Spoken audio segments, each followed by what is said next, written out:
السلام علیکم ورحمۃ اللہ وبرکاتہ۔ محترم دینی بھائیوں اور بہنوں اور عزیز طالبات، بسم اللہ الرحمن الرحیم وبہ نستعین۔ کل ہم لوگوں نے 21واں باب جو بہت ہی اہم تھا کتاب العلم کے اندر، باب رفع العلم وظہور الجہل، اس کو پڑھ لیا تھا، کل مکمل کر لیا۔ اور اس سے نبی علیہ السلام نے جو قیامت کی علامتیں بیان کی ہیں اس کو واو کے ساتھ بیان کیا، کیونکہ دنیا کا نظام جو قائم ہے اور دائم ہے، دین ہے، عقل ہے اور نسب ہے، نسل، یہ سب چیزیں جب متاثر ہو جائیں گی، جہالت کے ذریعے سے علم دین متاثر ہو گیا، اور شراب کی وجہ سے عقل متاثر ہو گئی، اور بدکاری کی وجہ سے نسل اور نسب کا معاملہ خراب ہو گیا، تو دنیا کا نظام کیا ہوگا؟ درہم برہم ہو جائے گا، اور جب دنیا کا نظام درہم برہم ہوگا تو اسی کا نام ہے قیامت۔ تو اب آگے پڑھتا ہوں، باب فضل العلم۔ بہی قال حدثنا سعید بن عفیر قال حدثني الليث قال حدثني عقيل عن ابن شهاب عن حمزة بن عبد الله بن عمر أن ابن عمر قال سمعت رسول الله صلى الله عليه وسلم يقول سمعت رسول الله صلى الله عليه وسلم قال بينما أنا نائم أوتيت بقدح لبن فشربت حتى إني لأرى الرجل يخرج في أظفاري ثم أعطيت فضلي عمر بن الخطاب قالوا فما اولته یا رسول اللہ؟ قال العلم۔ اس کو العلم اور العلم دونوں طرح سے پڑھ سکتے ہیں، منصوب بھی پڑھ سکتے ہیں، مرفوع بھی پڑھ سکتے ہیں، دونوں طرح سے پڑھنا چاہیے۔ تو پہلے اس کا ترجمہ کرتا ہوں کہ اس کا مقصد جاننے کی کوشش کرتے ہیں کہ باب فضل العلم، علم کی زیادتی کا باب۔ وہی قال حدثنا سعید بن عفیر، کہ کہا ہم سے بیان کیا سعید بن عفیر نے، انہوں نے کہا مجھ سے بیان کیا لیث نے، انہوں نے کہا مجھ سے بیان کیا عقیل نے، انہوں نے ابن شہاب زہری سے، انہوں نے حمزہ ابن عبداللہ ابن عمر سے بیان کیا کہ عبداللہ ابن عمر نے کہا میں نے رسول اللہ صلی اللہ علیہ وسلم سے سنا، آپ فرما رہے تھے ایک بار میں سو رہا تھا، خواب میں میرے پاس ایک پیالہ دودھ کا لایا گیا تو میں نے اس میں سے پیا، یہاں تک کہ سیرابی میرے ناخنوں سے نکلتی ہوئی دکھائی دینے لگی، پھر میں نے اپنا بچا ہوا دودھ عمر بن الخطاب کو دے دیا۔ صحابہ کرام نے پوچھا اللہ کے رسول صلی اللہ علیہ وسلم آپ نے اس کی کیا تعبیر نکالی؟ آپ نے فرمایا علم۔ یہ ترجمۃ الباب ہے، اور اس کے ضمن میں یہ حدیث امام بخاری رحمۃ اللہ علیہ نے اپنی مدعا کے طور پر نقل کی ہے کہ یہاں پر امام بخاری رحمۃ اللہ علیہ نے پھر دوبارہ باب فضل العلم، شروع میں بھی کتاب العلم کے شروع میں پہلا جو باب تھا وہاں پر بھی باب فضل العلم، تو بظاہر یہ معلوم ہو رہا ہے کہ تکرار ہے، وہاں پر بھی میں نے وضاحت کر دی تھی، بتا دیا تھا، اور بتایا تھا کہ ہمارے جو بخاری کے شارحین ہیں، جن لوگوں نے بخاری کی الجامع الصحیح للبخاری کی تصدیق کی ہے، جس میں مختلف رجحان ہیں لوگوں کے، کچھ لوگوں نے فضل کے اندر توجیہ کی، فضل بمانے فضیلت اور فضل بمانے زائد، اور یہ توجیہ زیادہ صحیح ہے۔ کچھ لوگوں نے مضاف الیہ یعنی علم کو ایک جگہ علماء کے معنی میں لیا اور دوسری جگہ پہ علم کو علم کے معنی میں، یعنی پہلے علماء کی فضیلت بیان کی گئی، یہاں پر علم کی فضیلت بیان کی جاتی ہے صورت۔ لیکن یہ توجیہ جو ہے میں نے اس وقت بتایا تھا کہ یہ ذرا دل کو لگنے والی نہیں ہے، دل اس سے زیادہ مطمئن نہیں ہے۔ پہلی توجیہ جو ہے کہ فضل کو ایک جگہ فضیلت کے بارے میں، چونکہ شروع میں جو باب قائم کیا امام بخاری رحمۃ اللہ علیہ نے تو وہاں فضل فضیلت کے بارے میں، اور فضل فضیلت کے معنی میں بھی آتا ہے اور زائد کے بارے میں بھی آتا ہے، اس میں کوئی اچھی بات نہیں ہے۔ تو وہاں پر جو دلائل پیش کیے ہیں مدعا نے ثابت کرنے کے لیے، وہ علم کی فضیلت ہی کو بتاتے ہیں۔ قرآن کی آیت نقل کی ہے امام بخاری رحمۃ اللہ، یرفع اللہ الذین آمنوا منکم والذین اوتوا العلم درجات رب زدنی علما، یہ سب جو قرآن کی مجید کی دونوں آیتوں سے علم کی فضیلت کا پتہ چلتا ہے۔ تو اس لیے وہاں پر فضل کو فضیلت کے معنی میں لے لیا جائے، اور یہاں پر فضل کو زائد کے معنی میں لے لیا جائے، تو یہ زیادہ بہتر ہے۔ یہ میں نے بتایا جو گویا تکرار نہیں ہے، پہلے علم کی فضیلت بتانا مقصود ہے، اور یہاں فضل سے مراد ذاتی ہے، یعنی علم کی ذاتی، یعنی یہ بتانا چاہتے ہیں امام بخاری کہ اپنی ضرورت سے زائد بھی علم حاصل کرنے کی کوشش کریں۔ یہ نہیں کہ مثلا مثال کے طور پر ہم ایک شخص ہے، اس کے اوپر زکوٰۃ فرض نہیں ہے، وہ کہتا ہے میں زکوٰۃ کی مسائل کیوں سیکھوں، بس میرے اوپر نماز فرض ہے، روزہ فرض ہے، میں نے نماز اور روزے کے مسائل سیکھ لیے، بس ٹھیک ہے۔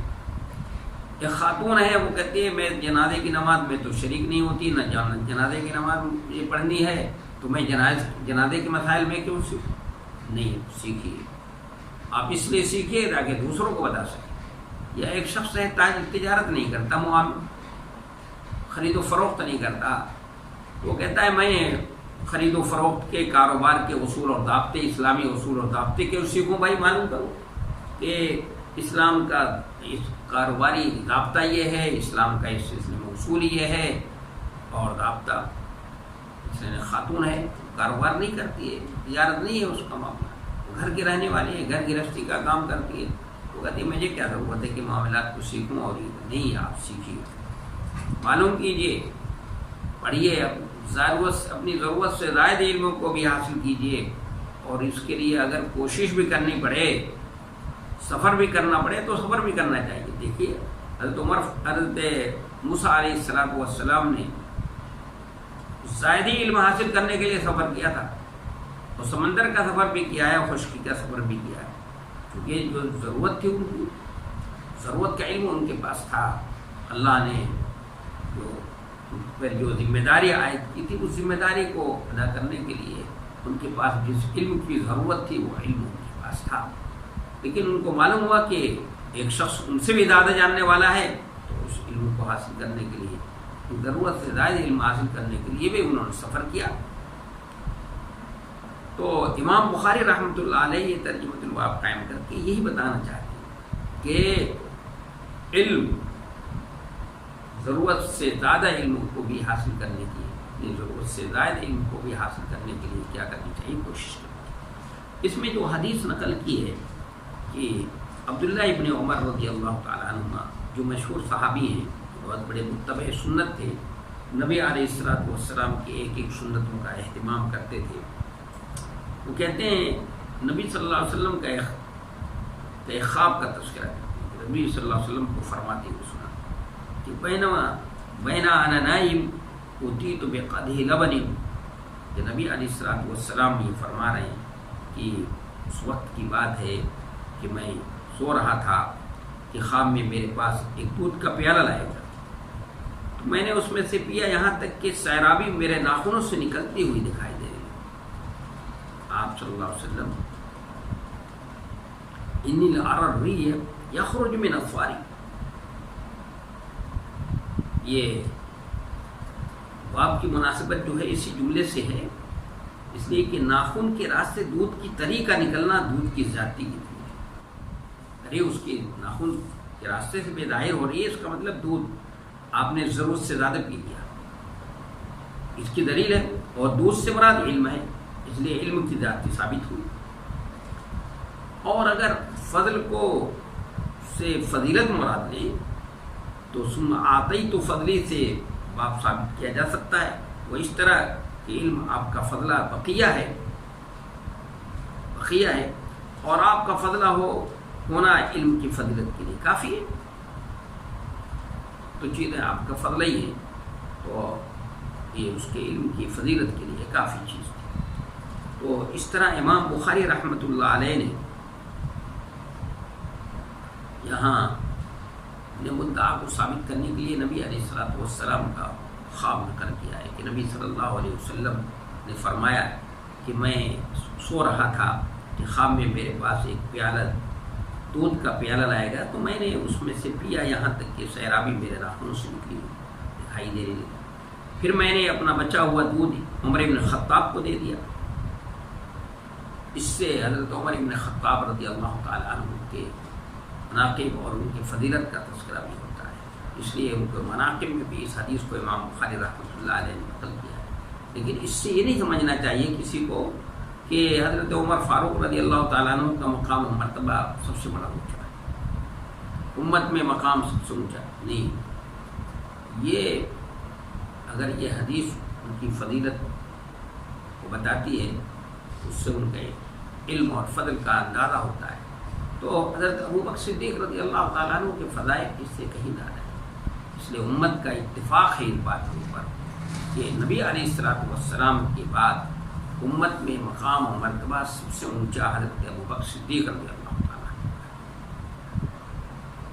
اور حضرت ابوبکر صدیق رضی اللہ تعالیٰ عنہ کے جو احسانات ہیں اسلام پر، امت پر، اس کے بارے میں نبی علیہ الصلوۃ والسلام نے فرمایا ہے کہ سب کے احسان کا بدلہ تو میں نے چکا دیا سوائے ابوبکر صدیق کے، کہ ان کا بدلہ تو اللہ ہی نہیں. آگے آپ نے فرمایا کہ ثم اعطیت فضل عمر بن الخطاب قالوا فما اولته یا رسول اللہ قال العلم. تو آپ نے فرمایا تو یہاں نبی علیہ الصلوۃ والسلام لبن کی تفسیر اور تعبیر جو ہے علم سے کی ہے. علم سے اس لیے کی گئی یہ ہے کہ کثرت نفع میں علم اور دودھ دونوں مشترک ہیں. جیسے علم نفع روشنی ہے، بہت ہی نفع بخش چیز ہے، نفع ہی نفع ہے، اسی طرح دودھ بھی اس میں نفع ہی نفع ہے، فائدہ ہی فائدہ ہے. اس کی وجہ سے دونوں میں مناسبت ہو گئی ہے، مناسبت ہے نفع کی. اس مناسبت سے دودھ کی تعبیر جو ہے وہ علم سے کی گئی ہے. تو اس طرح امام بخاری رحمۃ اللہ علیہ نے علم کی فضیلت یہ اپنے مدعا کو ثابت کر دیا کہ اپنے ضرورت سے زائد علم بھی کیا کرنا چاہیے، حاصل کرنے کی کوشش کرنی چاہیے. یہ نہیں کہ جو چیزیں ہمارے پر ضروری ہیں صرف انہیں کو سیکھیں اور اس کے علاوہ دوسری چیزوں کو سیکھنے سے ہم بچیں گریز کرنے، ایسی کوئی بات نہیں ہے. ضرورت سے زائد علم بھی حاصل کرنا چاہیے اور اس لیے بھی کرنا چاہیے تاکہ ہم دوسروں کو بتا سکیں. آگے ہے باب الفتیہ وواقف علی الدابہ وغیرها. به قال حدثنا اسماعیل قال حدثني مالك عن ابن شهاب عن عيسى بن طلحة بن عبيد الله عن عبد الله بن عمرو العاص رضي الله عنهما أن رسول الله صلى الله عليه وسلم وقف في حجة الوداع بمنى للناس يسألونه فجاءه رجل فقال لم أشعر فحلقت قبل أن أذبح فقال اذبح ولا حرج. فجاء آخر فقال لم أشعر فنحرت قبل أن أرمي قال ارمي ولا حرج. وما سئل النبي صلى الله عليه وسلم عن شيء قدم ولا أخر إلا قال افعل ولا حرج او كما قال صلی اللہ علیہ وسلم. یہ ترجمۃ الباب ہے دوسرا کہ باب الفتیہ وواقف علی الدابہ وغیرها، کہ باب جانور وغیرہ پر سواری کی حالت میں فتویٰ دینا جائز ہے. جانور وغیرہ پر سواری کی حالت میں فتویٰ دینا جائز ہے. اس پہ نبی علیہ الصلوۃ والسلام کی حدیث نقل کی ہے کہ کہاں ہم سے بیان کیا اسماعیل نے، انہوں نے کہا مجھ سے بیان کیا امام مالک نے رحمۃ اللہ علیہ نے، انہوں نے ابن شہاب سے، انہوں نے عیسیٰ ابن طلحہ ابن عبید اللہ سے، انہوں نے عبداللہ ابن عمرو بن العاص سے کہ رسول اللہ صلی اللہ علیہ وسلم حجۃ الوداع میں منی کے اندر کھڑے ہوئے کہ لوگ آپ سے مسئلہ پوچھیں. چنانچہ ایک شخص آپ کے پاس آیا اور کہا مجھے معلوم نہیں تھا، میں نے قربانی کرنے سے پہلے اپنا سر منڈوا لیا. آپ نے فرمایا کوئی حرج نہیں، آپ قربانی کر لو. ایک اور شخص آیا اور کہا مجھ کو معلوم نہیں تھا، میں نے کنکری مارنے سے پہلے قربانی کر لی۔ آپ نے فرمایا جاؤ اب کنکری مار لو، کوئی حرج کی بات نہیں ہے۔ عبداللہ ابن عمر رضی اللہ تعالی عنہ کہتے ہیں کہ اس دن جو چیز بھی مقدم یا مؤخر کی گئی اور اس کے بارے میں آپ سے پوچھا گیا تو آپ نے یہی کہا کہ کوئی حرج نہیں، اب جا کر کر لو۔ اب یہاں پر ترجمہ الباب ہے، اس کا مقصد کیا ہے اور یہ اس میں جو حدیث نقل کی اس سے امام بخاری رحمۃ اللہ علیہ نے کس طرح سے اپنا مدعا ثابت کیا ہے۔ تو باب الفتیہ و واقف علی الدابہ وغیرہ، دابہ ہر اس جانور کو کہتے ہیں جو زمین پر چلے، لیکن عرف میں اس جانور کو کہتے ہیں جس پر سواری کی جائے۔ باب میں عرفی معنی مراد ہے۔ تو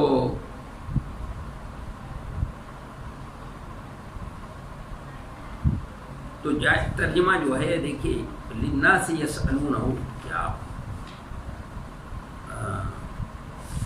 آپ للناس یسألونہ فجاءہ، آپ صلی اللہ علیہ وسلم ان رسول اللہ صلی اللہ علیہ وسلم وقف فی حجۃ الوداع بمنى للناس یسألونہ، للناس یسألونہ، یسألون ترکیب میں حال واقع ہے، یعنی وقفہ کے فعل سے حال معنی یا الناس دونوں جائز، اور یہ بھی جائز ہے کہ یسألونہ کو جملہ مستأنفہ مان لیا جائے۔ تو یہاں پر جو امام بخاری رحمۃ اللہ علیہ نے یہ ترجمہ الباب قائم کیا ہے، اس کا مقصد کیا ہے؟ مقصد یہ ہے کہ چونکہ فتویٰ جو ہے یہ بھی علم ہے، فتویٰ دینا یہ علم ہے اور علم کا اہم شعبہ ہے۔ تو علم سنجیدگی اور متانت کو چاہتا ہے۔ تو سوال تھا کہ اگر کوئی راستہ چلتے ہوئے کسی سے کوئی مسئلہ معلوم کر لے یا کوئی سواری پہ سفر کرتے ہوئے چلا جا رہا ہے، اس سے کوئی فتویٰ معلوم کرے، اگر فتویٰ معلوم کرے تو فتویٰ دینا صحیح ہے یا نہیں صحیح ہے، جائز ہے یا نہیں جائز ہے۔ تو اس کو ثابت کرنے کے لیے امام بخاری رحمۃ اللہ علیہ نے یہ ترجمہ الباب قائم کیا ہے۔ اور پھر دوسری ایک بات اور بھی سمجھانا چاہتے ہیں کہ جانور یعنی جانور جو ہے وہ اللہ تبارک و تعالیٰ نے سواری کے لیے بنایا ہے، ظاہر ممبر بنانے کے لیے تو نہیں، ممبر تو نہیں بنایا ان کو جانوروں، اس لیے کہ نبی علیہ الصلوۃ والسلام نے جانوروں کے پیٹھ کو ممبر بنایا تھا، اس معنی کیا ہے؟ آپ نے فرمایا لا تجعلوا ظہور دوابکم منابر، کہ اپنے جانوروں کی پیٹھوں کو ممبر نہ بناؤ۔ ارے سواری پر سوار ہے اور ایک شخص جو ہے فتویٰ دے رہا ہے، تو گویا سواری کی پیٹھ کو اس نے کیا کیا؟ ممبر بنایا۔ یہ تو ظاہر ہے معلوم ہو رہا ہے کہ اسے جائز نہیں ہونا چاہیے۔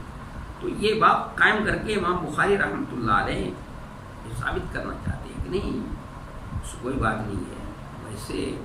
اس کو ممبر بنانا صحیح نہیں ہے، ٹھیک ہے کہ اس کو ممبر، لیکن اگر کوئی شخص اگر کوئی اس جگہ ہے جہاں مثلا مجمع کثیر ہے اور یہ چاہتا ہے کوئی نمایاں جگہ پر ہو، تو اس جگہ پر نمایاں جگہ پر یعنی سواری پر بیٹھا ہو یا سواری پر سفر کرتا ہوا جا رہا ہے، اس سے کوئی پوچھ لے تو علم بات پوچھ لیتا ہے، بتا دیتا ہے، کوئی حرج کی بات نہیں۔ یا لوگوں کے سامنے ہو اور مجموعہ اس کی نظروں کے سامنے ہو، اس پہ سواری پر اگر بیٹھ جاتا ہے، جیسے کہ نبی علیہ الصلوۃ والسلام کا معمول نقل کیا ہے، آپ کا عمل نقل کیا ہے یہاں پر کہ مینا میں آپ صلی اللہ علیہ وسلم جو ہے وہ لوگوں کے یعنی حجۃ الوداع کے موقع پر آپ صلی اللہ علیہ وسلم مینا کے اندر کھڑے ہوئے کہ لوگ آپ سے مسئلہ معلوم کریں۔ تو آپ یہاں پر یہ ہے کہ دابہ جانور، باب میں تو دابہ کا لفظ ہے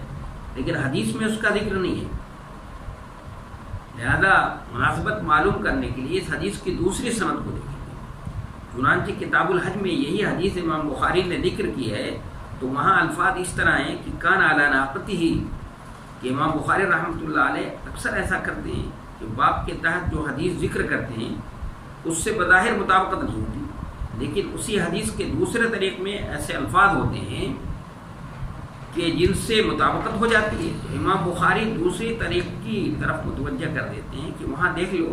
مناسبت معلوم ہو جائے گی۔ یعنی یہاں تو دابہ کا لفظ نہیں ہے، جانور کا تذکرہ نہیں ہے، لیکن کتاب الحج میں یہ حدیث مذکور ہے دوسرے سند سے، دوسرے طریق سے، تو اس میں یہ ہے کہ کان علی ناقتہ، آپ اپنی اونٹنی کے اوپر بیٹھے، اونٹنی پر آپ بیٹھے ہوئے لوگ، اور کیوں بیٹھے ہوئے تھے؟ تاکہ مجمع کثیر تھا، زیادہ تھے لوگ، تاکہ آپ نمایاں ہوں اور لوگ آپ سے آ کر کے مسئلہ معلوم کریں۔ تو کہتے ہیں کہ اس دن سے یہ بات سمجھ میں آ گئی، دونوں باتیں جو امام بخاری ثابت کرنا چاہتے تھے کہ جب آدمی سواری کے اوپر بیٹھ کر کے فتویٰ دینا صحیح ہے، جائز ہے، اسی طرح سواری کے اوپر بوقت ضرورت، اگر ضرورت ہے اس طرح کی کوئی ضرورت متقاضی ہو تو ایسے موقع پر سواری پہ بیٹھ کر کے، سواری کے اوپر بیٹھ کر کے بھی فتویٰ دیا جا سکتا ہے، معلوم کر لوگوں کو علمی باتیں بتائی جا سکتی ہیں، کوئی اس میں حرج کی بات نہیں ہے، جیسا کہ نبی علیہ السلام نے حجۃ الوداع کے موقع پر کیا۔ تو راوی کہتے ہیں حضرت عبداللہ ابن عمرو بن العاص رضی اللہ تعالیٰ عنہ کہتے ہیں کہ ایک صحابی آئے، انہوں نے کہا کہ اللہ کے رسول صلی اللہ علیہ وسلم، مجھے معلوم نہیں تھا، میں نے قربانی کرنے سے پہلے اپنا سر منڈوا لیا، لیکن 10 ذی الحجہ کو اگر متمتع یا قارن ہے تو اس کو 3 کام کرنا ہوتا ہے۔ ایک تو بڑے شیطان کو کنکری مارنا ہے حج میں، 10 ذی الحجہ کو بڑے شیطان کو کنکری مارنا ہے، پھر قربانی کرنی ہے، اور قربانی کرنے کے بعد سر منڈانا۔ یہ ترتیب ہے، حنف کے یہاں یہ ترتیب واجب ہے، اگر اس کے خلاف کرے گا تو دم دینا پڑے گا۔ لیکن اور دوسرے ائمہ کے نزدیک اس حدیث کی مناسبت سے، اس حدیث سے انہوں نے استدلال کرتے ہوئے یہ کہا ہے کہ ان کے ہاں کوئی ترتیب ضروری نہیں ہے، اگر ان میں سے مثلا قربانی پہلے کر لی اور سر مڑوا لیا اور شیطان کو بعد میں کنکری مار لی تو اس میں کوئی حرج کی بات نہیں ہے، اس لیے کہ نبی علیہ السلام سے پوچھا گیا تو آپ نے فرمایا کہ جاؤ اذبح ولا حرج، وجاء آخر، دوسرے آئے تو انہوں نے کہا کہ لما شور، کہ مجھے معلوم نہیں تھا، میں نے رمی جمرات سے پہلے بڑے شیطان کو، چونکہ بڑے شیطان ہی کو کنکری ماری جاتی ہے اس سے پہلے میں نے قربانی کر لی۔ قال ارم ولا حرج، تو راوی کہتے ہیں کہ آپ سے اس دن جو چیز بھی مقدم یا مؤخر کی گئی اس کے بارے میں آپ سے پوچھا گیا تو آپ نے یہی فرمایا کہ کوئی حرج کی بات نہیں ہے، اب جا کر کرنا۔ اس سے جو فقہاء ہیں، دوسرے فقہاء نے استدلال کرتے ہوئے کہا کہ وہ ترتیب کوئی ضروری نہیں، لیکن احناف کہتے ہیں کہ ولا حرج کا مطلب یہ ہے کہ دنیا میں تو نہیں حرج ہے، کوئی بات نہیں ہے، لیکن آخرت میں اس سے مواخذہ ہو سکتا ہے، اس لیے احناف کہتے ہیں کہ ترتیب جو ہے وہ ضروری ہے۔ لیکن بہر صورت میں جہاں تک سمجھتا ہوں کہ یہاں پر جمہور کی جو رائے ہے وہ زیادہ بہتر ہے کہ ترتیب کوئی ضروری اور واجب کوئی ضروری نہیں ہے، اگر ترتیب کے خلاف بھی کوئی کر دیتا ہے تو اس پر کسی طرح کا کوئی دم واجب نہیں ہوگا، کیونکہ نبی علیہ السلام کا جو عمل ہمارے سامنے ہے وہ یہ آپ فرما رہے ہیں کہ خذوا عنی مناسککم، خذوا عنی مناسککم، کہ مجھ سے تم اپنے حج کے مسائل تم مجھ سے معلوم کرو، تو لوگ آپ سے کیا کر رہے ہیں؟ آپ سے حج کے مسائل لوگ معلوم کر رہے ہیں، تو آپ صلی اللہ علیہ وسلم سے جو بھی حج کا مسئلہ معلوم کر رہا ہے کہ اس نے کہا میں نے قربانی کر لی پہلے اور رمی جمرات ابھی نہیں کیا، تو آپ نے فرمایا ارمی، جاؤ رمی جمرات کر لو۔ کسی نے کہا میں نے قربانی میں نے سر منڈوا لیا قربانی سے پہلے، تو آپ نے فرمایا لا حرج، کوئی حرج کی بات نہیں، اس کا مطلب یہ کوئی حرج نہیں ہے، اس میں کوئی مذائقہ نہیں ہے، اس پہ کوئی اسی طرح کا کوئی دم اس پر ضروری نہیں ہوگا اور لازم نہیں ہوگا، یعنی ترتیب کوئی ضروری نہیں ہے۔ میں سمجھتا ہوں یہ بات جو ہے بالکل واضح ہوگی، یہاں پر جمہور کی بات جو ہے وہ دائرہ قرین قیاس معلوم ہوتی ہے۔ اس کے بعد آگے جو ہمارے سامنے ترجمہ ہوا تو باب من اجاب الفتیہ باشارۃ الید والراس، به قال حدثنا موسى بن إسماعيل قال حدثنا وهيب قال حدثنا أيوب عن إكرمة عن ابن عباس أن النبي صلى الله عليه وسلم سئل في حجته فقال ذبحت قبل أن أرمي فأومى بيده قال ولا حرج قال حلقت قبل أن أذبح فأومى بيده ولا حرج. به قال حدثنا المكي بن إبراهيم قال أخبرنا حنظلة بن أبي سفيان عن سالم قال سمعت أبا هريرة عن النبي صلى الله عليه وسلم قال يقبض العلم ويظهر الجهل والفتن ويكثر الحرج. قيل يا رسول الله وما الحرج وما الحرج؟ فقال هكذا بيده فحرفها كأنه يريد القتل. اور پھر دوسری حدیث بھی قال حدثنا موسى بن اسماعیل قال حدثنا وهيب قال حدثنا هشام عن فاطمة عن أسماء قالت أتيت عائشة وهي تصلي فقلت ما شأن الناس فأشارت إلى السماء فإذا الناس قيام فقال سبحان الله قلت آية فأشار برأسها أي نعم فقمت حتى تجلاني الغشي فجعلت أصب على رأسي الماء فحمد الله عز وجل النبي صلى الله عليه وسلم وأثنى عليه ثم قال ما من شيء لم أكن أريده إلا رأيته في مقامي حتى الجنة والنار فأوحي إلي أنكم تفتنون في قبوركم مثل أو قال قريب لا أدري أي ذلك. قالت أسماء من فتنة المسيح الدجال. وقال ما علمك بهذا الرجل فأما المؤمن أو قال الموقن لا أدري بأيهما. قالت أسماء فيقول ها هو محمد رسول الله جاءنا بالبينات والهدى فأجبنا واتبعنا هو محمد صلاة فيقال نم صالحا قد علمنا إن كنت لموقنا به. وأما المنافق أبي المرتاب وقال المرتاب لا أدري أي ذلك. قالت أسماء فيقول لا أدري سمعت الناس يقولون شيئا فقلته. یہ ترجمۃ الباب ہے اور اس کے باب کے ضمن میں امام بخاری رحمۃ اللہ علیہ نے یہ 3 حدیثیں ہمارے سامنے نقل کی ہیں. انشاءاللہ اگلے نشست میں اگلے درس میں اور اس کی کا ترجمہ بھی ہوگا اور اس کی وضاحت ہوگی. وما توفیق الا